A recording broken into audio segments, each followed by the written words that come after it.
on l'écoute. affirme que l'Iran est prêt à la confrontation si jamais les États-Unis mènent même de petites frappes, des frappes minimes contre l'Iran. La riposte sera large, non seulement contre les navires de guerre américains stationnés dans l'océan Indien, loin des côtes iraniennes, loin du détroit d'Ormuz. Vous avez vu ce qui s'est passé avec les bases américaines dans la région, a même affirmé le commandant en chef de la force aérospatiale des gardiens de la Révolution. Et vous verrez ce qui va arriver à vos navires, a-t-il ajouté. Donc le ton est de plus en plus dur. En plus de cela, l'Iran menace de frapper durement les monarchies arabes du Golfe Persique qui sont accusées d'avoir participé directement à la guerre contre l'Iran. Toutes les installations pétrolières, gazières et pétrochimiques des monarchies arabes seront détruites le premier jour juste après d'éventuelles frappes américaines.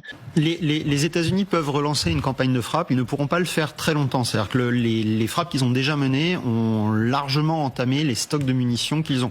Une partie des bateaux dont parlait votre journaliste, en fait, ils ont probablement des stocks de missiles à moitié vides. Et donc, la possibilité de mener des frappes, elle existe. La capacité pour ces frappes d'avoir un résultat stratégique me semble aujourd'hui assez faible et elles ne pourront pas être prolongées dans le temps. Donc les Américains, encore une fois, n'ont pas de bonne solution militaire aujourd'hui face à l'Iran. La réponse, ce n'est pas simplement de dire que les États-Unis manquent de stock. On le savait déjà bien avant cette guerre et encore plus depuis la guerre en Ukraine. La vraie question est, qu'est-ce que les États-Unis peuvent encore faire qu'ils n'ont pas déjà tenté?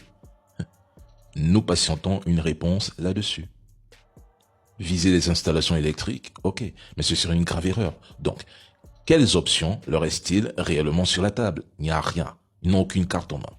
Les objectifs de guerre formulés par Netanyahou et Trump ont échoué. Éliminer la direction iranienne afin de provoquer un soulèvement populaire qui installerait à Téhéran un gouvernement pro-Washington a échoué. Limiter le programme de missiles balistiques iranien emporté comme en quantité, je suis désolé, mais c'est un échec flagrant, un échec également.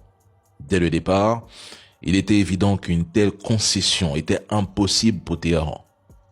L'Iran sait parfaitement qu'accepter des restrictions sur ses capacités balistiques reviendrait à signer sa propre condamnation stratégique. En un mot, ce sonnerait la fin de ce gouvernement.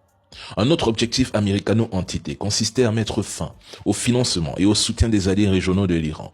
Là encore, c'est un échec, parce que pour Téhéran, le Hezbollah, les Houthis ainsi que les milices représentent l'axe de la résistance face à l'hégémonie américaine et son proxy dans la région. Cet ensemble constitue le cœur même de sa doctrine de défense et de dissuasion. Il suffit d'observer la pression sur le détroit de Bab el-Mandeb en cas de reprise de la guerre pour comprendre pourquoi cette architecture régionale est considérée comme vitale par les autorités iraniennes. Il voulait également comme objectif démanteler le programme nucléaire iranien. Mais ils ont échoué. L'uranium est en Iran et intact. Les États-Unis font face à un échec stratégique majeur. On le dit depuis le 28 février. Le 28. 60 jours plus tard,